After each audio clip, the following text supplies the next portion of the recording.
So, without further ado, the basics. Why phones? Which phones? Smartphone lenses? Which scopes? Types of adapters? Tips and tricks? Social media sharing? Which apps? Etc. and examples. Okay, so we all carry a phone. I think a lot of people that are not birders go, you take a picture with your phone? Oh my God. And then you go, yeah, but it does much more. What do you mean? Well, I've got video. Yeah, but no, it's 4K video. What do you mean? Yeah, I can play it on my 4K TV. But you can't get that on the TV program. Yeah, you're quite right. I see better on my TV of what my actual 4K is in my video. Oh, by the way, it does slow-mo as well. Oh yeah, what else does it do? Oh, I can record my voice on it. Oh, I can get an app and it can identify the bird I've just taken. Oh, I can actually type notes in old-fashioned. And all of a sudden people go, it's a working tool. Yes, it is. It's an amazing item. Loathe them or hate them, but it is. And all those things there, it tells it. Easy method, incredible cameras, no need to carry telephoto lenses. Obviously the magnification is high. Capture behavior, record it on video, super slow motion for true wow factor. Easily express it with your friends and family and social media. So, if somebody says to me, oh, I've got a really bad phone, Paul, I don't want to show you my pictures. I said, every phone is capable of taking a picture. Every camera phone is. Try it. So, I'll put in the hand, iPhone users, hands up. Whoosh. Samsung users, or Android. Whoa, it's about 60-40. Anybody with weird like Huawei, Sony? No? Okay. Welcome to my world. So, various examples. The best phone, if you ask me, is the one you've bought. Okay, you bought it to use it as a phone. If you've got the bonus of all the good features in it, fine. So, many modern smartphones offer the use of different lenses. We'll spend a little bit of time on that, and it's quite simple to do. Certain lenses are more suitable for smartphone digiscoping. Ultra-wide lenses are not usable. A 1x lens offers a good general option. 2 or 3 times offer even more magnification.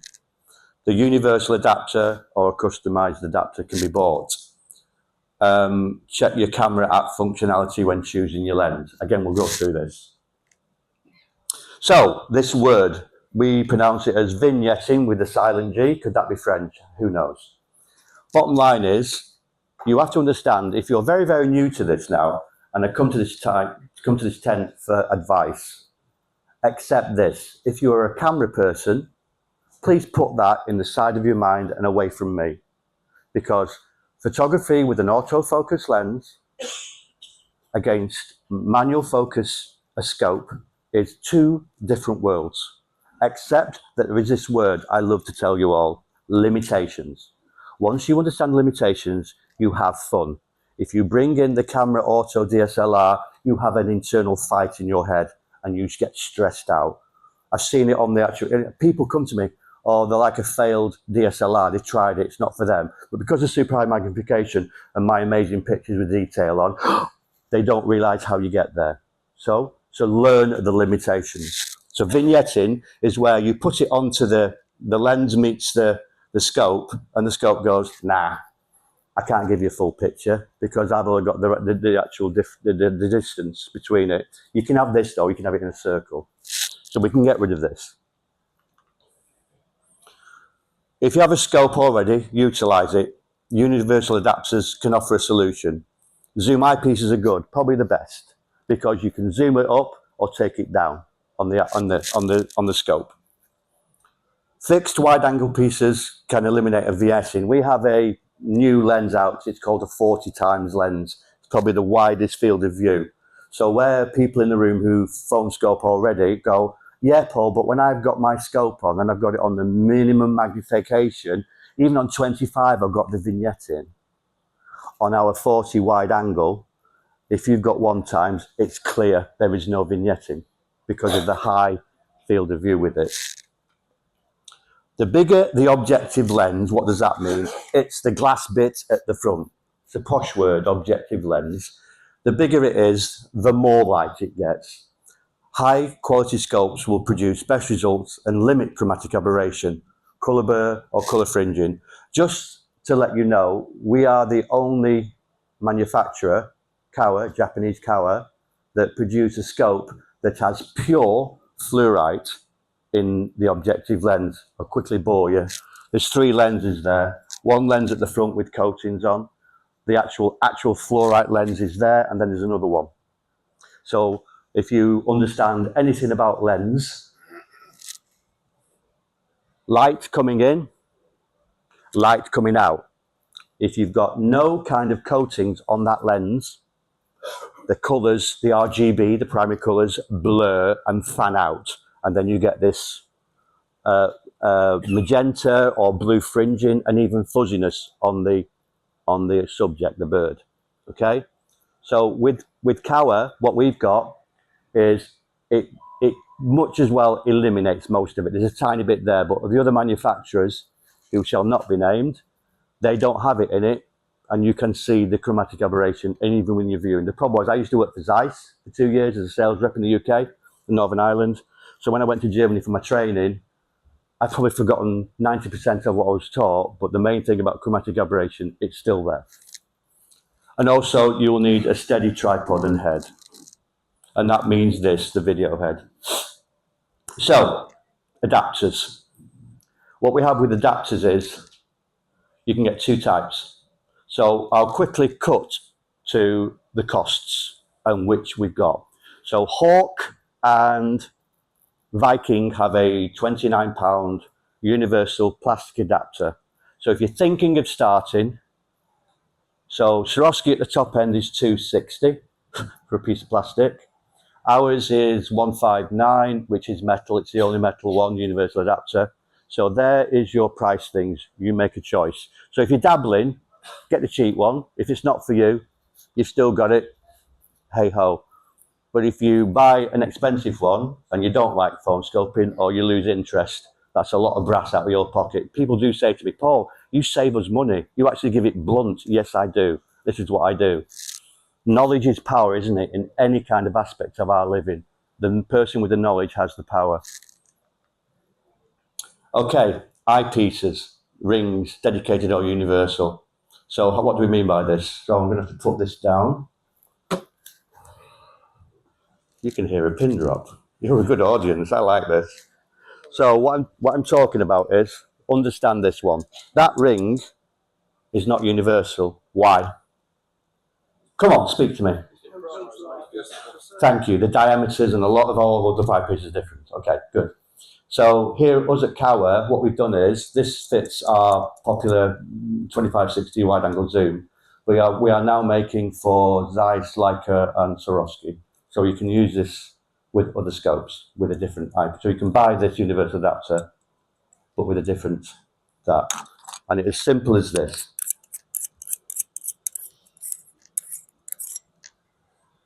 So the package we sell will say Swarovski 80, Leica 82, Zeiss 85, whatever you've got. Make sense? Right, any quick questions? Because I've got 20 minutes and this man is watching me like a hawk. All the 20 odd years I've done this, I've only been able to finish on the second because I had a clock behind me and I waffled for the last 20 seconds of 20 minutes. So quick questions, anybody? Quick question about what we just talked about. There's a lot taken in there, quickly. So this is, for me, is how it goes. So well, actually what we'll do is, because I've got this thing with me here, and I've got this with me here, I'm going to put this down. So, the adapter, you actually put the phone in the adapter, and it's got to tighten up. All universal adapters have this, okay? You then, because of your different lenses, all your different lenses, you find the one that you want. Normally it's the 1 or 2 times. Most of you will have that, okay? So what I want you to all do now is get your phones out, okay? Put it on camera. This is your bit, your audience participation now. So this is the bit where you get involved. So what you'll find is, if you've got your phone, please get your phone out, switch it on, put it on camera. These people who want to learn about this. Okay, so what you basically got is a screen like that, and obviously I've not got the phone connected to the projector. So what we have to do is, my actual technique is this. I find the bird. I focus it with the minimum zoom on, giving me a wide field of view. Okay, wide field of view.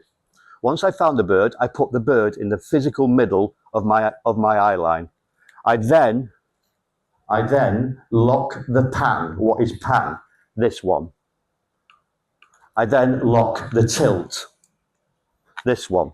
Two things. Once I've done that, when I do put the adapter on, when I put it on, the scope will not move. And the amount of people who literally start trying to find a bird on the back of the scope. What do I mean by this? Just we'll work it out for yourself. That's your eye, getting the whole thing in. Next one is what the scope sees. And then when you've got the camera on it, it sees that. So you're trying to find it. So go back to basics. Don't waste the battery searching. Okay? What you need to do is that. Okay? And then go in with that. And then what we do is, you got your phones out? Right, onto the white screen. On your Samsungs, when you put it down, you'll get a circle with a padlock with a line underneath. On the iPhones, if you can see this tiny yellow thing that appears when I hold the screen down, the screen is now locked, and there's a slider to the right with a symbol. I can actually make the screen dark or light. Okay? Happy days. So now the screen is locked, the phone is locked, the screen is locked. We put it onto the eyepiece,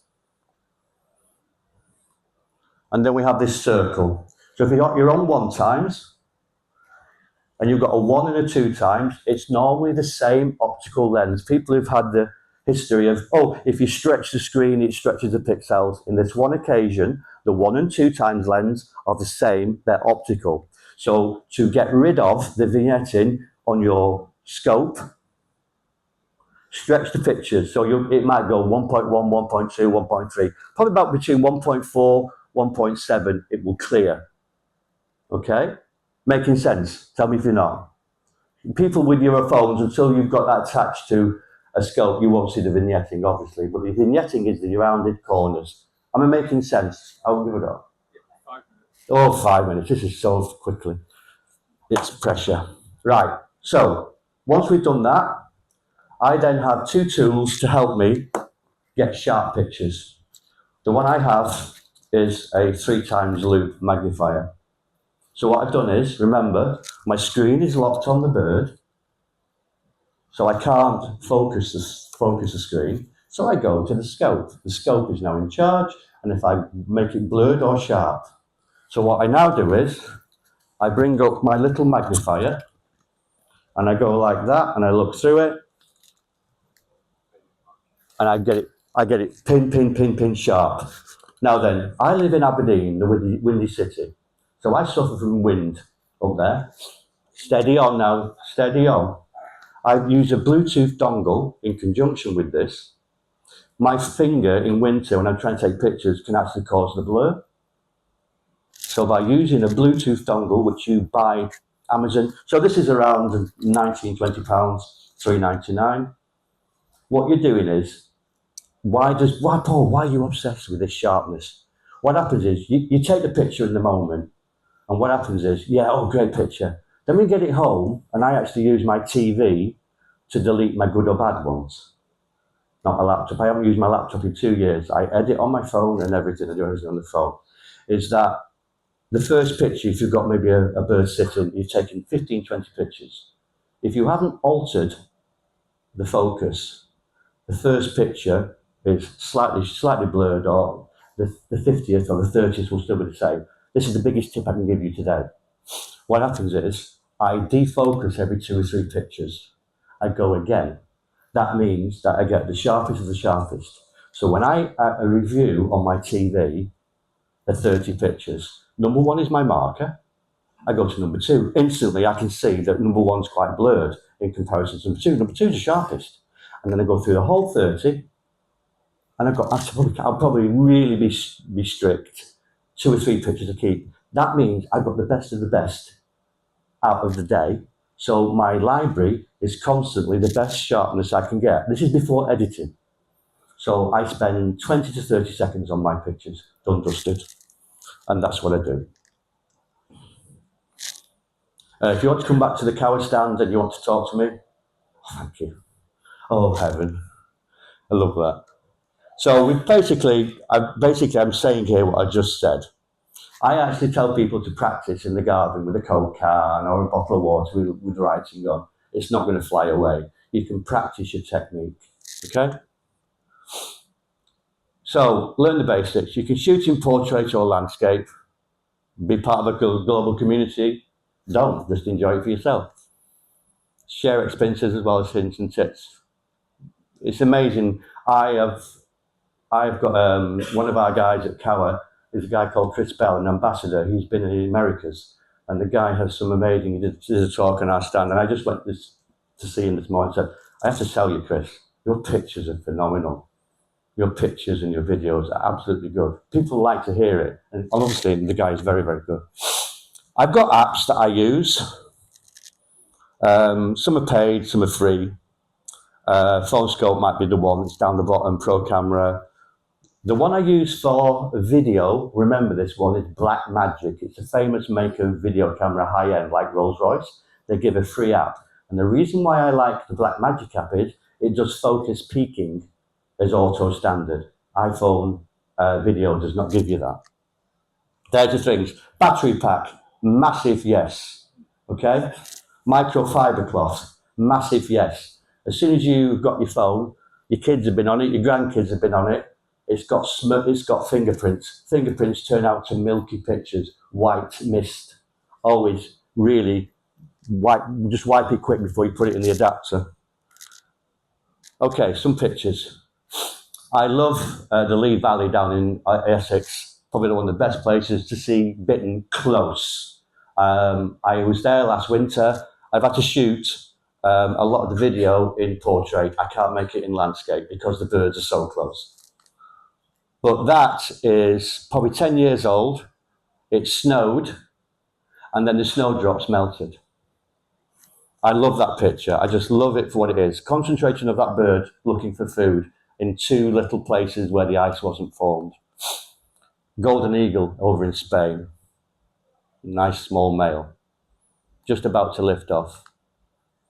Colin the cuckoo from Surrey, the Thursday common cuckoo. Hands up who've heard of him. Been there for 7 years. Unfortunately, we haven't seen him for 2, so he's obviously gone to his maker in the sky. But this boy had a tiny dot at 25-2 in that right eye, and that was how we could see the black dot. And with Phonescoping, I've got a really big picture, and you can see the dot clearly. I also try to use stuff in movement.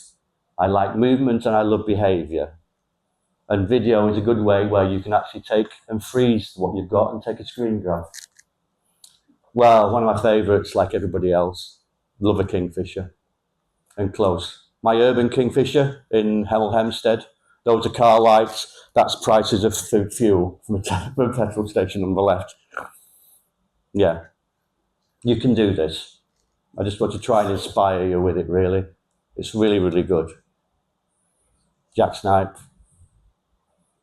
I've got puffins 15 minutes from my house. I'm so blessed. This is the Western sandpiper I took about 3-4 weeks ago in Ayrshire. And we've had a string of American waders. That's a pectoral sandpiper on the seaweed. And everybody's favourite, the old wood warbler.